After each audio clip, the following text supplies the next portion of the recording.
Allow me to reintroduce myself. My name is Ho. Turn back and forth. Oh! He broke his ankles. 1-1 for Dawson. Batista with a drive. Deep left field. No doubt about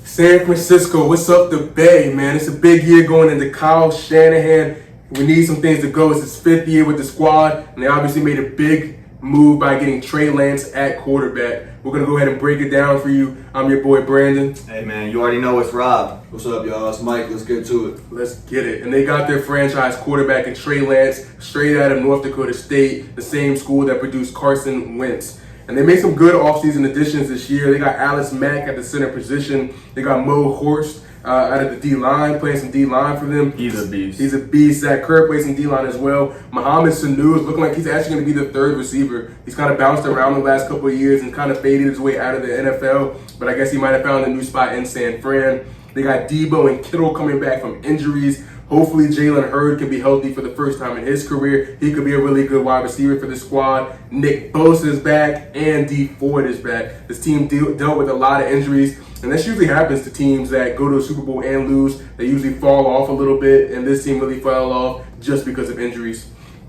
Jimmy Garoppolo got hurt as well last year, and he's back. They had some big subtractions as well. They lost Kendrick Bourne at wide receiver. He played pretty well for this team. Ben Garland. McKinnon did not play very much for this team, but he also is gone. Weston Richburg. Sherman's still not on the squad. They finally gave up on the Solomon Thomas experiment. He has not played well at all and has not lived up to his draft hype. And they just traded Ahkello Witherspoon to the before-mentioned Pittsburgh Steelers. They had 2 big draft pieces in Trey Lance, obviously at the quarterback position. Hopefully he will take over the helm at some point in this year. They drafted Aaron Banks as a guard in the 2nd round, and they got Trey Sermon as some help at running back. We know this team loves running backs, and they always do a good job of placing that new one in. They have already had some big injuries, though. Michael Kendricks is out for the year, and Tarvarius Moore is looking like he's going to be out for the year. Jeff Wilson is also going to miss a good amount of time to start this season off as well, so they're really going to have to get Trey Sermon some touches pretty early on this offseason or this season.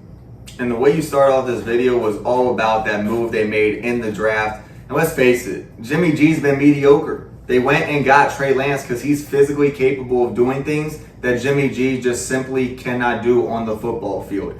However, Trey Lance likely won't see much time in 2021 unless Jimmy G does get hurt, which obviously has happened plenty of times in the past. Could happen again. Either way, though, Kyle Shanahan always gets the most out of his offense, and they have a plethora of weapons who could really take turns getting 100 yards. Deebo Samuel in week 6, or Brandon Ayuk in week 7, or Raheem Mostert in week 8. Like, so many different guys could take turns going off like that, especially with George Kittle coming back and all those things. I mean, injuries decimated this team last year with Kittle and Nick Bosa and Mostert and Jaquiski Tartt at the safety position and Jimmy G you mentioned and all these other guys. So giving them all healthy, they could really make another deep playoff run, but the problem is that division, and it could be one of the best divisions I've ever seen. And if I had to bet on one team in the NFC West, I'm going to bet on Russell Wilson or Kyler Murray or Matthew Stafford before I bet on Jimmy G. But if you had to bet on something, Greek, what are you going to tell the people, man? Give them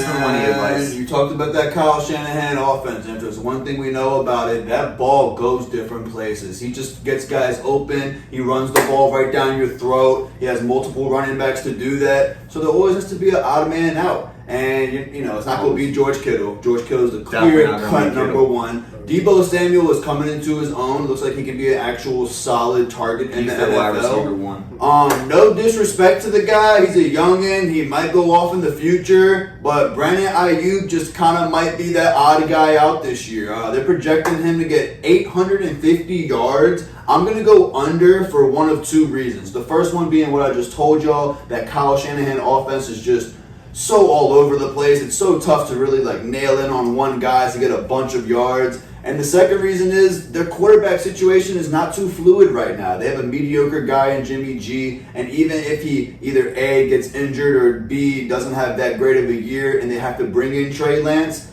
that rapport and connection between Trey Lance and the other guys, it's going to be tough for it to get there right away. So I'm going to go under on the Brandon Ayuk 850 receiving yards this year. And that has nothing to do with him hurdling over Eagles defenders, right? Let's not talk about that.